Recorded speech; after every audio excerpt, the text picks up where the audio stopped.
Good morning, everyone. I am Prajakta from the marketing team at Lead.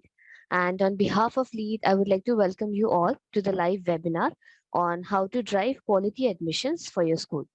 This webinar is the fourth one in the series of free webinars where we talk about various topics relevant to school owners and principals.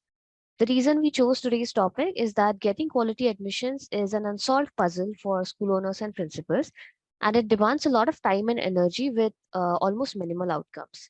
So today we have with us Mr. Srinivasan T, who is the CEO of Managed by Lead Schools, to share knowledge and tips on driving more quality admissions for your school. Mr. Srinivasan has more than a decade of experience in the K-12 segment, and he has been instrumental in setting up 100 plus schools for a leading brand in India that needed him to do everything from scratch, including site selection and operationalization. He's also helped set up Lead from scratch, and this year he has also added 6,500 plus new quality admissions for 40 managed by Lead schools. With his extensive knowledge and experience, I'm sure you'll gain a lot from today's session. So, without further ado, I would request Mr. Srinivasan to kindly initiate the session. Thank you, Prajakta, and good morning, one and all. It's been very precious, actually, getting all of you on a Saturday at 11 a.m. is something really interesting because all of you wanted to spend this 30 minutes with us in terms of understanding how quality admissions can be driven in schools. And that gives us a very big privilege to share our expertise in terms of how we recently did close to 6,500 admissions in 40 managed by Lead schools. So that's a very great point for me to share. And thanks for joining the session on time.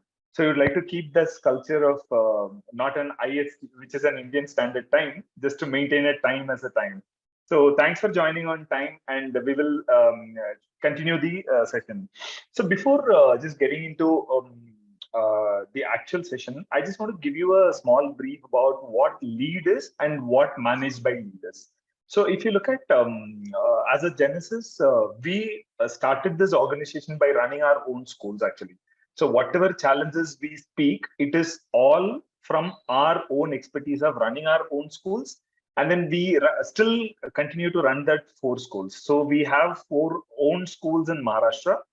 And whatever curriculum, whatever technology, whatever product innovation we have done is based on running our own school and handling still now on a day-to-day management.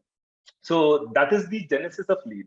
So we started this, and then in 2017, after implementing our own pedagogy and our own curriculum for 5 years, we started offering our solutions to multiple school owners. And by choice, we wanted to work in Bharat and not in India. When I say Bharat and India as a country, 80% is still rural and Bharat, where we run schools in Akkalkot, Karmala, Kurdwadi, Mangaon. These are very small places because why we chose to work there is also because the parent aspiration is always high in a Bharat segment. Say they have high aspirations that my child should go for a good corporate job, my child should go for very good earning, and I don't want my child to struggle like me. These children are first time generation learners. So that's the typical set of Bharat. So we chose to develop something, work in Bharat rather than working in India. So that's the genesis of Lead actually. So in 2017, we started partnering with schools who have similar mindset and wanted to do some transformation in education in Bharat, but aspiring to bring best practices like where it is in India. So that's the genesis of Lead actually. So in 5 years, we are now with close to 3,000 schools where we offer our PARD solution, which is like we give our curriculum and we give our curriculum implementation expertise on a regular basis and ensure that the education knowledge transfer happens. So it has been 1.5 years where we have started this new vertical, which is called as Managed by Lead. What we experienced is when we went to the market in the last 5 years, there are a lot of school owners who came and said us that, okay, we don't have the day-to-day management expertise. It might be many reasons because our parents used to run the school. We have become doctors and engineers. We don't know how to take care of these schools on a daily basis, or we have multiple other businesses where we could not take it, but we don't want to give the school on somebody's name. So it is a very family-oriented culture which we have developed, and we have a very close bonding with the school. So we don't want to change the school name or let it go to some other brand and they run it on their own brand name. So these were certain things they wanted our management expertise as well. That's what we started doing in the past 1.5 years, where we take the school on a day-to-day management operational expertise by not changing their name, not changing the trustees, not changing any major thing in the school. But we want to bring in the managerial discipline and day-to-day operations in the school and promise 3 deliverables, which is increasing the academic quality and increasing the revenue to run the school better, and for sure bring in quality admissions. That was the mission when we started this new vertical. After going and presenting our powered model to close to 10,000 schools, and then out of them, we are close to around 3,000 partners working with us in powered model. So that's the differentiation which I want to kind of give, so you understand what is LEAD and where did we start from, and what is our background where we work with, and what is this managed by LEAD, why we come and speak more about how did we drive quality admissions in schools. So that's what I just want to kind of give a 2-minute summary, so that whatever I speak is very well implemented, tried, tested in a school, not a thesis or a theory which we are sitting and discussing in a boardroom and then suggesting you. So I just want to kind of give you that confidence where whatever is implemented is what is presented here and not an idea or a thesis. So with that, I just want to kind of give a small differentiation between what is admissions and what is quality admissions. Because all of us are school owners, right? I'm also a school owner now, where we run our 4 own schools, plus this 36 managed schools. So in total, we run 40 schools. So I'm one among them. So if you remove the title which is attached to me, which is the CEO of Managed by LEAD, I am also an owner like you, where I face day-to-day challenges of teachers not coming to the school, availability of teachers, bus driver not coming, all those things I also manage. So I'm trying to convey that I'm one among you, where I also have this similar problem which I face on a day-to-day basis and running my own schools. So in that context, when we look at what admissions is, so the first thing what all of us did is admitting everyone. When we would have opened our school for the first year, second year, we would have showed our infrastructure, we would have showed our facilities, whatever we are trying to bring in that places, putting huge banners and doing everything, we would have admitted everyone. And we would have kind of did some offers, waivers, saying that, okay, for first 100 admissions, there's some sponsorship, X, Y, Z, and all those things we would have done. And we would have experienced, because of these offers and admitting everyone, fee payment would have got delayed. Of course, because if the fees are getting delayed, the parent is going on an upper hand. And eventually what happens, they will try and carry arrears as well. So you would have had arrears of 2 years, parents not paying, just paying 10,000 and having 50,000 as arrears. All these things you would have experienced. So this is what we call it as admission. So I just want to do a quick poll with the crowd just to keep engagement with all of us. How many of you have done this? So Prajakta, can you just roll out the poll? So we'll just take 30 seconds to just vote your opinion in terms of, have you done all these stuff or have you not done? So on account of 10, 9, 8, 7, 6, 5, 4, 3, 2, 1. Yes, we can close the poll. So can we see? Yeah, these are the results. So 60% of people have done it and 40% have not done it. Wow, that's a great thing. So you can kind of very well coordinate with, in terms of when we speak about quality admissions. Let's understand what the 40% would have not done. When 60% of us agree that, okay, I have done all this stuff, let's understand what this 40% would have done different to get quality admissions. The first thing is they would have done selective admissions. either they would have practiced some assessment or not giving admissions to everyone. There would have been certain criteria for a child to be admitted. So what will this bring is, of course, when we choose the toughest path, we cannot keep throwing offers and waivers at all the time. So it would have come with no offers, no, at this particular time, you should join the school, you should apply before this particular date, you should write a written test before this particular date, and then you should pay your fees on this particular date. So what will that yield to us? An on-time fee payment, where parents pay fees on time, which is the blood for everybody to run schools, right? If we don't have revenue, how will we pay our teachers? How will we hire quality teachers? How will we maintain our school? So because the revenue flow is very important. So the quality admissions, what we brings the discipline. So when we bring in discipline, the revenue system gets disciplined properly. So that's the differentiation when I say, okay, what is quality admission? This quality 6,500 admissions, what we have done in this 40 schools, is in the second criteria, where we had selective admissions, where we did not throw offers to a large extent, and we ensured that they pay fees on time by doing various other factors, by associating with multiple other people and getting the fees on time, so that we don't want to look at our pocket every month end, how will I pay my salaries? Or I don't want to think twice before doing a investment for the improvement of school. So that's what we call it as quality admissions. So if that is the case, let's kind of understand, how does this quality admission start? The first and foremost thing for quality admission to start is shifting our mindset. So when I say that shifting of our mindset, the first fundamental thing where we need to shift is school admissions are not seasonal basis. If you look at, right, starting 3 months, suppose if you are you're a business partner running a school in North, you might start that admissions opens from December itself.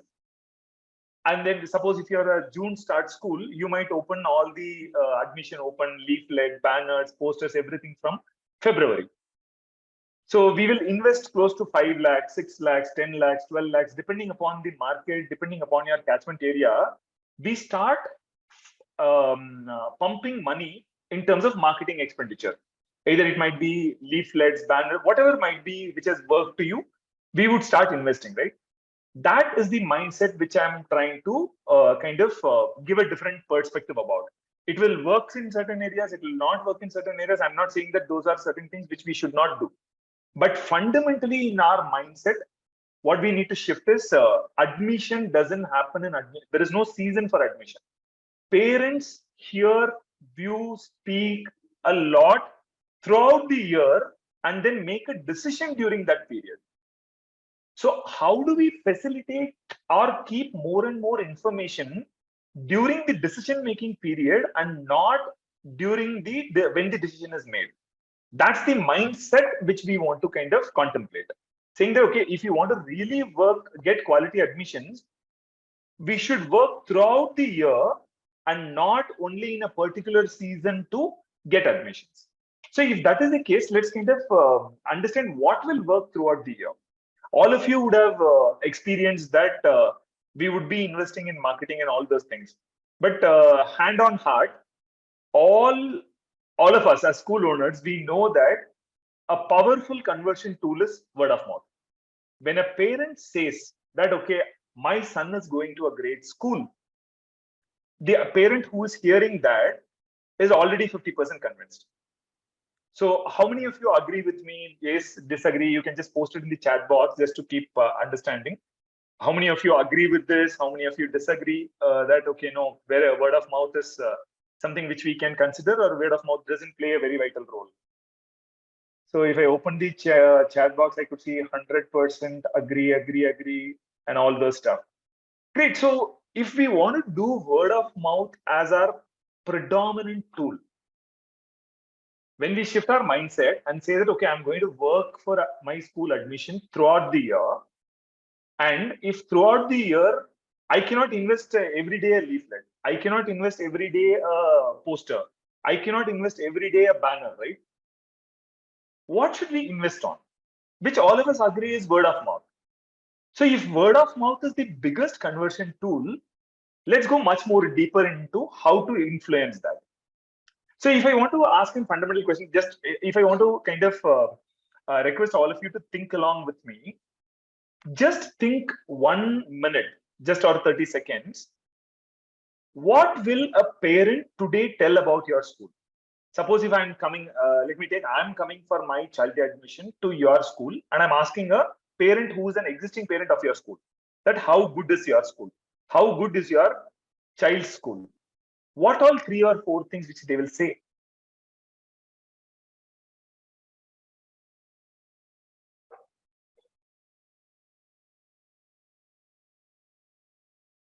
And this powerful question, we have done it in all our 40 schools before even launching our marketing campaign. We did it with 50% of the parents saying, okay, what will you tell about this school? So we got a mixed response saying that parents used to, no, my school is doing great. Okay, great in what? Then they went clueless. No, my child is doing good. Good in what? Probably they said, okay, no, he's good in academics. But after that, what?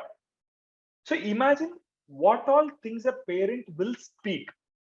So when we looked at that, there are two constant things which came out as a parent to promote his word of mouth or vote for, yes, this school is best.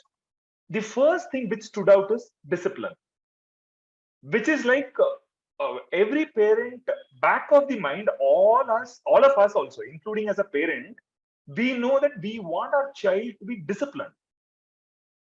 So a parent's word of mouth is increased to a larger extent when they feel the school is disciplined.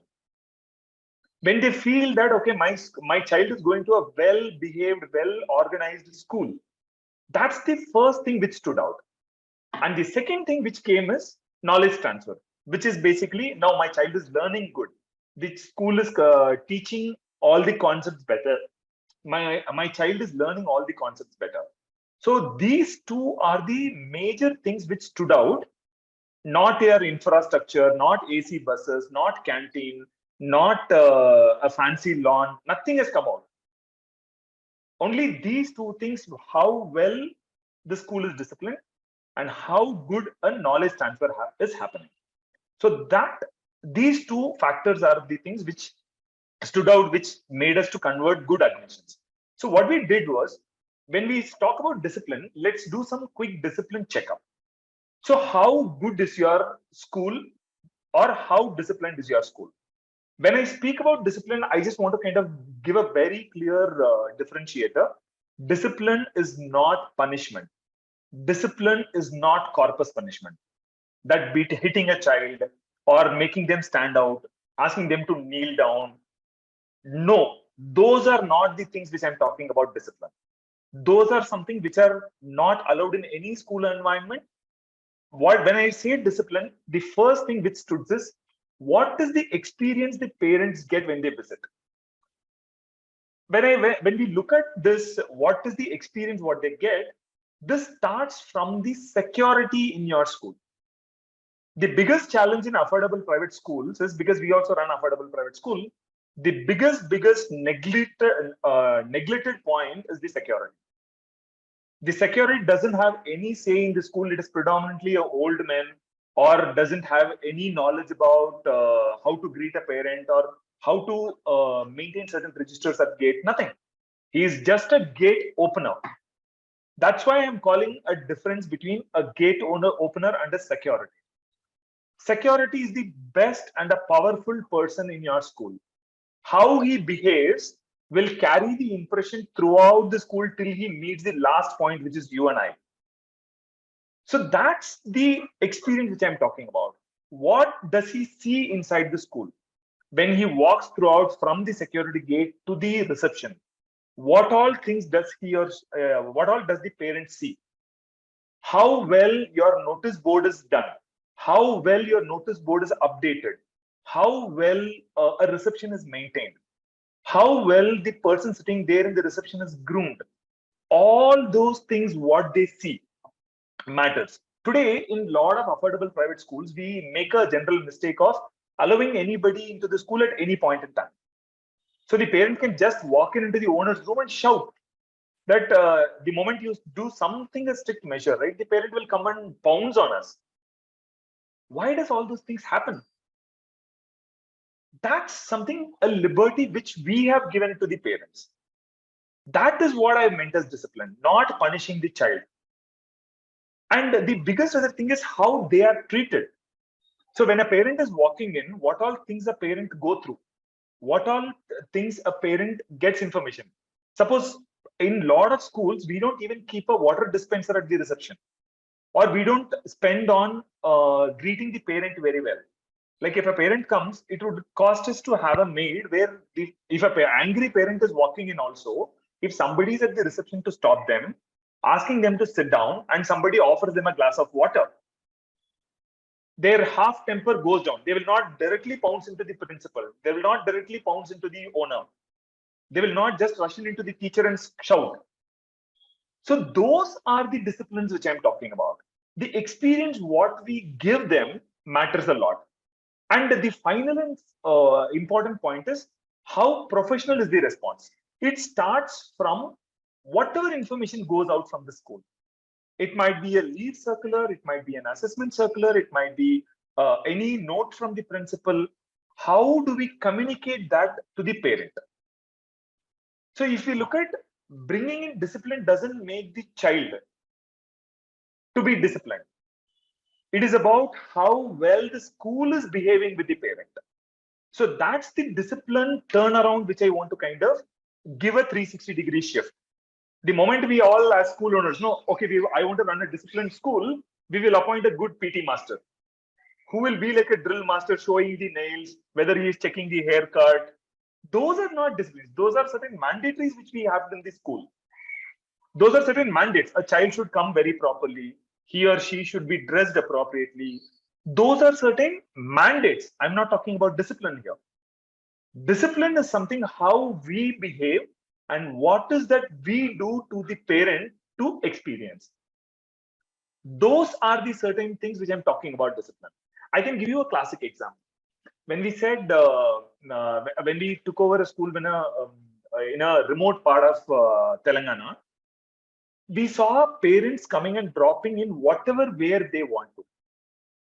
They were just walking in whatever clothes they want to, and they were walking inside the corridor also to drop their children.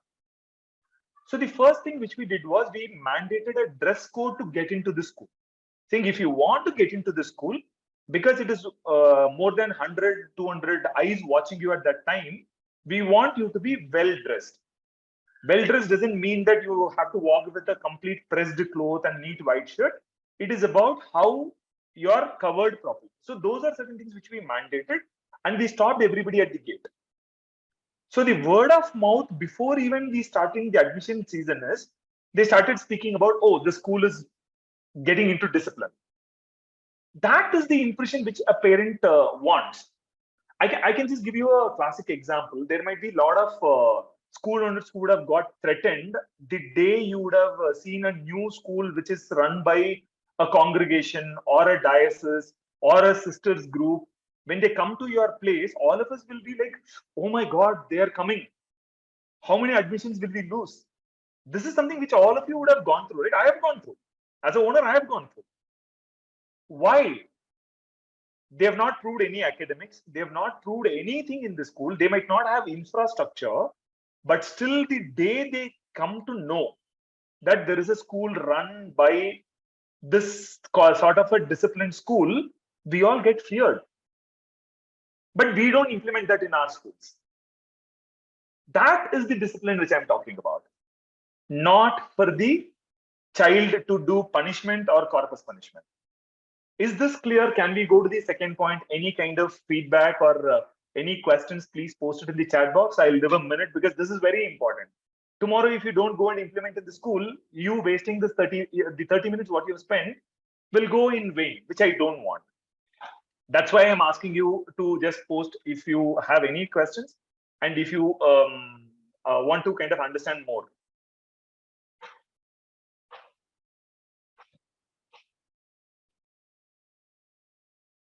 Okay. So that's the discipline part. The second important aspect is knowledge transfer, right?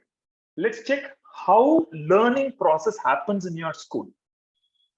So when a parent wants to talk, they need to talk about 10 different things in the school, right? How innovative are the teaching practices? Do we use 2 years back when we started, 3 years back, when we took our technology to the schools, when we had a tablet and bringing technology to the schools, teachers and owners were like, oh my God, this is too much of technology. Our teachers cannot handle it. But if you look at today, COVID has taught all of us how to get into technology. Education industry has transformed in 2 years, which people in technology could not do it for the past 20 years. Every teacher knows how to log in Zoom. Every teacher knows how to present. Every teacher knows how to send a note. So how good are the technology which we are using? Is that adaptive? The second important factor is how effective is the teaching and learning in the school. It is no point that you invest a smart board in all the classrooms. But are the teachers using for learning practices? Does the teacher even use a smart board? Does the teacher even use a technology which we have invested so much? So whatever investment we have made, is it being used to the fullest? Is something which we need to keep a constant eye on. And all these things should go to the parents continuously. On a regular basis, on a day-to-day basis, how well our teaching practices are happening, how my teacher is doing. So those regular conversations should have gone to the parents through a poster, through a video, or through a experiential classroom, asking certain parents to come to the class on a day-to-day basis and asking them to sit in the classroom for an hour. So we need to exhibit so many things whenever we talk about learning. Generally, what as school owners we do is we don't want to spend because when we call a parent, we need to organize certain things. Let's not spend that. So let's not call the parents. But eventually, we will spend 5 lakhs or 6 lakhs in printing leaflets, printing newspaper inserts, printing posters by year end, right, during admission season. So, but instead of spending that through the at the year end, can we invest it in a way throughout the year to improve our parental experience? When a parent sees that, okay, 10 things differently, suppose if we say that my teacher has prepared in the classroom so much, and a small 10-second video of how teacher is using the smart board, how a teacher is using the aids which we have invested. If we can show that and send it to all parents, imagine how the parent will get connected. Imagine how a parent will talk about the learning practices to a prospective client. Whenever a parent asks, they will not say great. They will say all their teachers are using so much of innovative technology. You know how much they prepare before they go to the classroom. All these things count on a regular basis. How well we make the parent aware is something which we need to do. The third thing is about how do we assess and remediate. Because parent come to the school, the final thing for a parent is how much my child is scoring on marks. That would be the final point they would ask you, right? So how do we assess a child? Are we doing a skill-based assessment? Are we doing a mark-based assessment? How do the assessment happen? Educating the parent that why an assessment is important and how we are assessing them. And after assessing, how do we remediate that? If we identify a weak link in a child, how do we remediate that? These constant things has to go to a parent continuously. Not wait 3 months once for a parent meeting or at the year end when we issue the report card. It should be on a weekly basis where we interact with the parent through a poster, through a video, through a communication, through a principal video, through the class teacher. Those are the things which we need to do. And how do we develop the overall skill? So there are certain areas where parents would want his or her child to perform better. What are all the sports exposure we give? There are a lot of things which we do inside the school, but we don't showcase that. So how do we showcase each and every small thing which is happening on learning front to their parents so that we make them talk about our school? So if I put it in two different summaries, quality admission automatically happens when we do these two things throughout the year, not doing marketing or admission open posters by year end. The first thing is how well discipline is experienced for a parent. When they walk into the school, what all do they experience? That is the first important factor. And every small thing which is happening on education front, every small thing should be constantly communicated to the parent. Every week or every 15 days once, there should be a small note, small video, small poster, small appreciation, small note which is going to the parent to keep them informed that we are doing an education for your child for this purpose. If we do these two things, we need not worry about year end investing 10 lakhs, by the year end investing another 5 lakhs just to print a leaflet or a poster. If you look at, right, how many of you as school owners, I also kind of, when I get a newspaper, the first thing I do on a Sunday is I just shake my newspaper like this so that all the leaflets fall down and I start reading the newspaper. All of us do this, right? When we do this, and we are doing the same mistake of printing a leaflet and sending it to all the homes. So how do we turn around as per the situation which is in the world today is what I'm talking about. So that's the crux which I want to do. If we want to do if you want to drive quality admission in our school, the first thing is we have to shift as owners. Our mindset should be shifted that admission is not a seasonal one. It is a year-long process. The day you start your school this year, you should work on next year admission. And what do we work on is fundamentally giving a great experience, disciplined experience for a parent so that they can go and speak and share as much as proofs as possible for the parent so that they talk more about the learning experience. These are two important do's. So before I jump into the next session, I just want to launch a poll. There is a very good practice which has been developed in the past 10 years actually. Like teachers going into the campaign. So can you just honestly vote how many of you have sent our teachers for campaigning? Prajakta, can we do the... So sending teachers in the May month or the summer holidays for campaigning is what in the last 7, 8 or 9 years, it has become a trend actually. So how many of us have done that? On account of 10, 9, 8, 7, 6, 5, 4, 3, 2, 1. Yes. Can we see the results?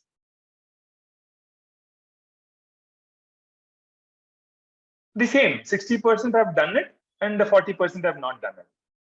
So if you look at, right, why I asked this fundamental question is also the moment anybody goes, because this has started a decade back when when certain trained marketing professionals started approaching parents in their home. So there are corporate brands who invested in training proper sales people for a limited time period and sending them to the parent to convince them by using technologies like tablets, showing so many fancy stuff, and then convincing them. But all of us work in affordable private school, right? Today, we cannot afford a great teacher itself. We look at our budget. So instead of spending on marketing person, we thought that, okay, anyway, our teachers, we are paying them for a month and they are free. They don't know what to do. Let's send them for canvassing. That's how this trend has changed. If you imagine, right, a teacher's job is to teach. She is not a trained marketing professional. She's not trained to talk in a convincing way for a parent. If you give a topic, she is good at teaching. She's not good at convincing. So you put a horse to carry a load of a bag of cement, which is carried by a donkey. A horse cannot do that. Horse is trained to run at a track at so fast. Because it is free, we cannot use that, right? So that's the example which I wanted to kind of give. A teacher's job is specified to teach, teach, and teach. We need to, as educationists, we need to focus more on how do we make our teachers' time, teachers' efficiency more, so that the parents or the people who see a teacher of their school should respect when they see in the market, when they see them in a place. Earlier, you and I, when we were in schools, we used to respect our teachers when we see them outside. But today, the teachers are not respected. Teaching profession is not a great profession. A lot of good people don't join the school because they are sent for a campaign. Sir, I am not a trained person. I don't want to do campaign. My job is to teach. So that's the fundamental 7, 8, 9 years of shift which has happened. Sending a teacher who is not comfortable in going and sitting in a home, she is not trained to build relationship at a connect. She doesn't speak so much apart from her topic, and we are sending her go bring 10 admissions. Because of that, what happens is in parent eyes, the teacher's dignity is lowered. So the parent in an affordable private school or a rural part, if you're running a school in a rural part, they will come and yell at a teacher because the parent is in a mindset that आपने तो admission के लिए मेरे पास आया था ना, मैंने तो नहीं आया. So you asked for it, I have given. So the parent has started treating that I am a giver and teacher is a getter. So the moment the parent gets into a mindset that I am a giver, all these 20 years back, 30 years back, school was a giver. I am giving knowledge to your child. I am giving discipline to your child. I am a giver. When this proportion got changed, that the parents started thinking that I am giving, arrogancy started. So, lot of good teachers, lot of good people are slowly moving out of your school. You might be thinking, why I am training, sir? I am doing all the effort. After 1 year, the teacher goes to some other school. The teacher is not only going for the money, the teacher is also going because she is not interested in doing what we are asking her to do. That's the understanding which we wanted to do. If we focus more on getting the teachers to teach and only teach, how to improve her teaching everyday basis, create her respect more in front of the parent that, okay, my teachers are so qualified in teaching your children, then that word of mouth will spread a lot. The second important point which I want to highlight is also, we throw a lot of offers. Let's take our school fee is 30,000 rupees. You would have finished that 30,000 rupees budgeting by putting your security cost, year-long power cost, maintenance cost, X, Y, bench investment, building investment, everything you would have put and brought it to that 30,000, right? If you give a 5,000 rupees waiver, you're cutting on somebody else. You're not building that person. You're building on somebody, you're cutting on somebody else. If you give transport free, imagine diesel is across 100 rupees across India. How will we run our transport free? So what we will do is, because we have given transport free, we will cut on quality teachers. If quality teachers have been cut on, your quality delivery goes for a toss. When quality delivery goes for a toss, we will go for admission and parent is on upper hand. We cannot showcase what are the good things which we are doing. So one biggest thing which we wanted to kind of look at is, how do we give offers also? I'm not saying that we should not give offers. I'll give you a classic example. What we did was, we took a school again in a place, which is a remote place. They had 5 acres of land and they had the potential to convert it to CBSE. They had 13,000 as fee structure. The moment we took that, we analyzed that market and we saw close to 30 buses going through that village to the nearby town to get quality education. So the whole marketing campaign, what we did was, the transport fee what you pay for quality education is the school fee. And we raised the fee to 30,000 because the transport fee for a parent was 30,000. So the anchoring was different. We did not anchor that we are anchoring 12,000 fees to 30,000. We said your transport fee for somewhere is our school fee. And we got 250 good admissions this year. We did not fight with any parent. We did not do any wrong stuff. But we got 250 quality admissions where term 1 full fee is paid. We are not looking for revenue crunch for the next 5 months. Those are the kind of nuances which we need to do. Reducing your fees, getting only 5,000 today. And there is one other trend within the parents which we have seen these days. They will pay 5,000 at the year end to you and not pay anything throughout the year and go to some other school and pay 5,000. So who is getting the benefit? You will run for 5,000 only where your school fee is 20,000. So what has happened is, in what we as an association, what we decided in our towns is, we did one thing. Government said that there is no TC requirement. But as a school owner association, what we decided was, let the government decide for their vote banking. But as school owners, we should look at our school stability, right? So what we did was, we will not admit any children without a no due from the past school. I don't want your TC. Government says TC is not mandated. But if I don't get a no due from this school, I don't want a parent who has paid only 5,000 there, come here, pay 5,000 and then run away next year to some other school. Get a no due from the other school, I will admit your child. If there is a due, I will not admit. I'm sorry, because I know I will be under loss. You will have 1,000 students, but only 400 students will pay fee. But for the rest 600, we need to pay electricity, we need to operate transport, we need to hire teachers, we need to pay teachers, we need to maintain the building, we need to invest on furniture. Where will that money come from if only 400 students are paying? So my request to all of us is, let's not cut our own finger to feed ourselves. So that's how any offer, or that's how any kind of unity should be coming in, so that we run our schools in a very professional way. So if we do focus on bringing discipline and showcasing all great learning happening, and not do sending teachers and lowering the teacher's dignity and accepting any offer which the parent is asking, we will be at a very, very great place and have quality admissions in the school. School is a big banyan tree. Whatever might happen, school will not fall. But a school will fall only if the quality of academics is not there. So one request is, admission is not a seasonal outcome. Admission is a year-long process. Please start showcasing your academic excellence to every parent, and we will increase word of mouth through that. So that's the thing which I want to summarize. And if you look at what we do at LEAD is bring in the world-class integrated system. So we have the best thing which a tablet can do for a teacher, and the tablet works offline. Today, technology has grown, but internet is also not there in so many places. We have innovated a system which is like a teacher's guide, which is in a tablet, and the tablet speaks with the teacher, and it doesn't require internet throughout the day. All it requires is a 3 seconds internet per day. And we have a team which will handhold you in execution every step. And the biggest promise what we make is guaranteeing results. So we promise 1.5 years of English growth and 70% mastery. That's the promise what we make. So with that, I just want to kind of end the session, and thanks for being a part.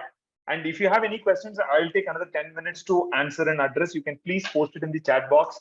And nice talking to you, all of you, and great to share our learnings as a school owner, not as a CEO of Managed by LEAD. I am one among you where I run 40 schools. And I'm talking with my experience of running these 40 schools. Thanks for being a part, and great to hear any questions. I would love to answer any questions if there are any. Please post it in the chat box.